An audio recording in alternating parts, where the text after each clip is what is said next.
Piektā diena ar gripu A. Vakar bija 4.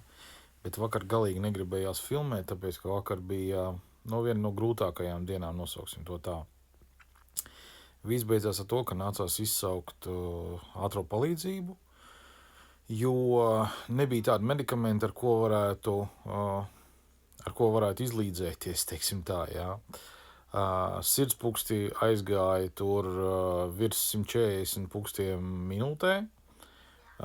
Spiediens pacēlās, kāds tur bija, 177 uz 113, un bija visai slikti temperatūra pie 39 grādiem. Vienot sakot, atbrauc ātrie, sašpricēja, paskatījās kardiogramu, pateica, ka ar sirdi viss ir kārtībā, nosita sirdspūkstus, nosita spiedienu, izrakstīja to, ko vajadzēs izdarīt pēc tam, noteikti to arī izdarīšu. Un tagad ir 5. diena, ir daudz labāk, tikai galva, ļoti sāp galva, visu laiku galva sāp.